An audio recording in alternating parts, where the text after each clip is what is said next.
Welcome back to आलिया पोर्ट। तो आज का हमारा टॉपिक है मोमेंटम। तो अब मैं आपको एक एग्जांपल से समझाती हूँ। मान लो मैं आपसे पूछूं कि आपको चॉक से ज्यादा लगेगी या स्टोन से ज्यादा लगेगी। सबसे पहले आप कहोगे कि आपको स्टोन से ज्यादा लगेगी, पर अगर मैं आपसे कहूं कि चॉक 250 मीटर पर सेकेंड की स्पीड से चल रही है, then of course you are dealing with a bullet and then answer क्या होगा? चॉक होगा। क्यों चॉक होगा? क्योंकि चॉक का वेलोसिटी ज्यादा है तो चॉक का मोमेंटम भी ज्यादा होगा। मैं आपको एक और एग्जांपल देती हूँ। अब फॉर एग्जांपल हम क्रिकेट खेल रहे हैं, तो मैंने बॉल फेंकी। अगर आप एक बिगिनर हैं तो आप क्या करिए, बॉल को इंस्टेंटली कैच कर लेंगे।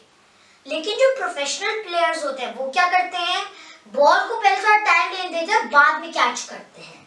मतलब दो केसेस ले लेते हैं। ये बॉल है, बॉल आ रही है ऐसे। अगर आप एक बिगिनर हैं तो आप यहाँ पे बॉल को पकड़ लेंगे, पर अगर आप प्रोफेशनल प्लेयर हैं और बॉल ऐसे आ रही है तो आप बॉल को यहाँ पे पकड़ेंगे। क्यों?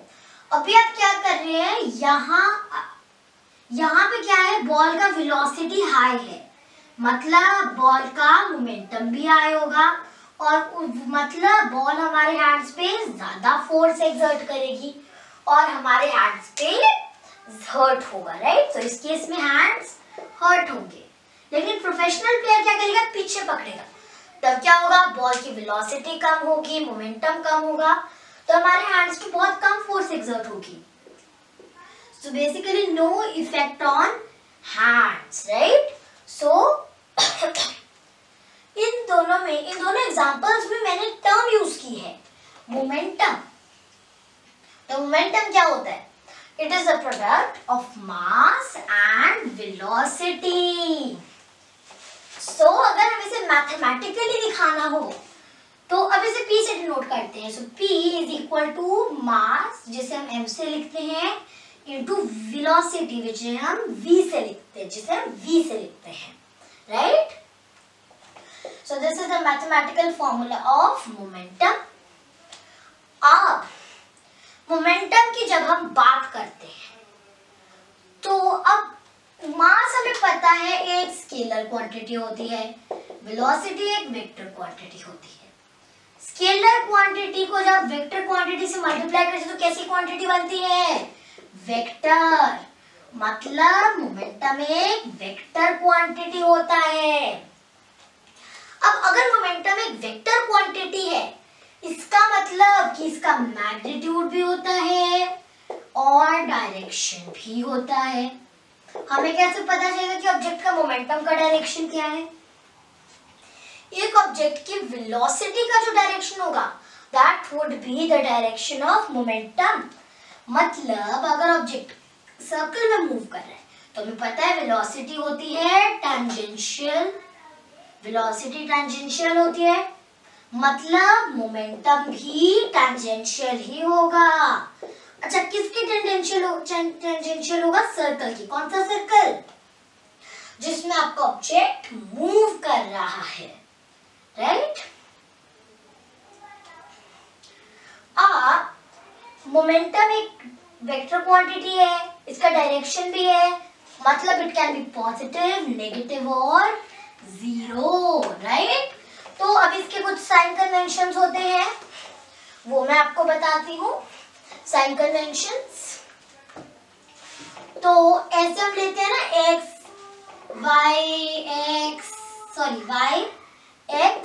y डैश x डैश, हम ऐसे लेते हैं एक्सिस। तो अगर आपका ऑब्जेक्ट मूव करे अलोंग द x एक्सिस और द y एक्सिस, बेसिकली अगर अपवर्ड डायरेक्शन में या राइट डायरेक्शन में, सो मोमेंटम इज पॉजिटिव।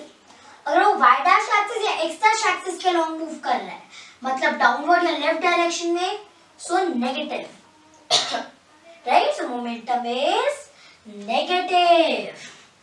और मोमेंटम जीरो कब होगा? देखो, हमें पता है कि momentum is mass into velocity. तो अगर हमें मोमेंटम को इक्वल टू जीरो करना है मतलब या तो मास इक्वल टू 0 होना चाहिए या वेलोसिटी इक्वल टू 0 होनी चाहिए, राइट? अगर इनमें से एक भी चीज 0 हो गई मतलब मोमेंटम 0 हो गया। मास तो हमें पता है कि ऑब्जेक्ट का 0 हो नहीं सकता, वेलोसिटी ही 0 होगी। तो वेलोसिटी कब 0 होगी? जब ऑब्जेक्ट का मोशन नहीं हो रहा है, मतलब when an object is at rest then उसका मोमेंटम इज इक्वल टू 0।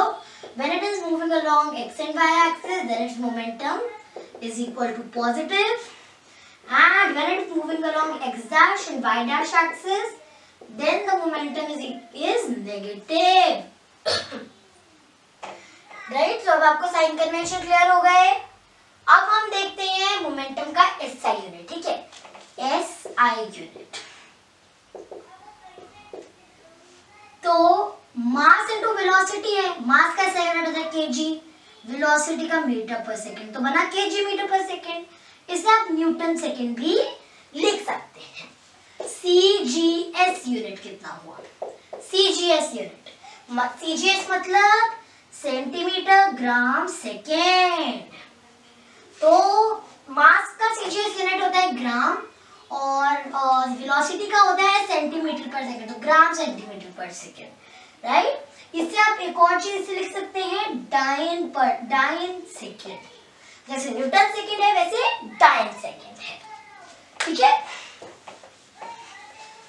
तो अभी आपको इतना क्लियर हो गया, तो अब हम ग्राफ्स देखते हैं। ग्राफ्स कैसे बनेंगे वो देखते हैं हम, राइट?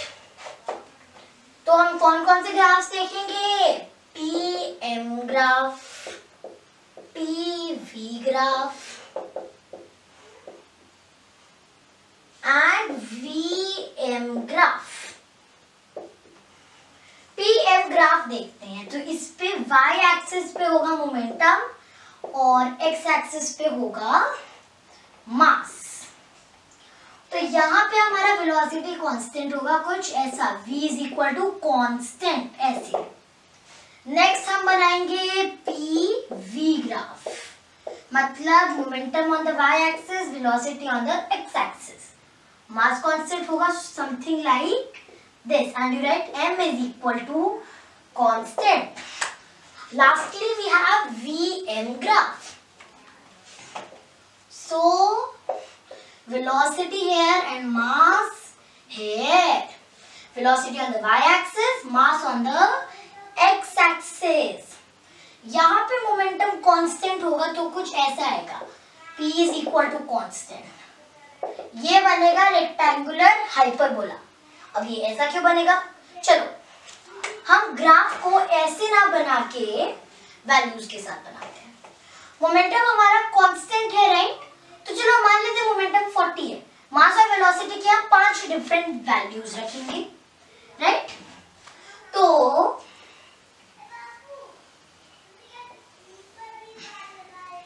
एम वी एच रख दो। मास हम रखेंगे 1 kg, 2 kg, 3 kg, 4 kg and 5 kg. 40 divided by 1 is equal to 40. 40 divided by 2 is equal to 20. 40 divided by 3 होता है 13.33. 13 3 से 39 होते हैं, पर अभी क्योंकि ग्राफ पर आ रहा है तो हम उसे 13 ले लेते हैं। ये जो आपने अप्रोक्सीमेशन किया है 0.33 का, इससे भी आपका ग्राफ थोड़ा सा हिल सकते हैं, माइनर डिफरेंस हो सकता है। फिर 40 डिवाइडेड बाय 4 होता है 10, 40 डिवाइडेड बाय 5 होता है 8। तो हम क्या कर सकते हैं, यहाँ पे हम 10 का डिफरेंस रख लेते हैं, 20, 30 and then we have 40। 1, 2, 3, 4 and 5, ठीक है? 1 के लिए 40 है, राइट? तो ये हुआ पहला पॉइंट जो हम प्लॉट करेंगे। 2 के लिए 20, सो 2 और ये देखो यहाँ और ये यहाँ, तो this will be the second point. 3 would be 13, तो 13 हमारा कुछ यहाँ पे हम मान लेते हैं, राइट? तो ये वाला पॉइंट आएगा नेक्स्ट जो हमें प्लॉट करना है। 4 के साथ 10, तो 10 ये रहा, 4 ये रहा, तो this would be the next point. 5 and 8, तो 8 हम मान ले रहे हैं यहाँ पे है, सो ये पॉइंट। अब आप इन पॉइंट्स को ज्वाइन कीजिए तो आपके पास ग्राफ आएगा।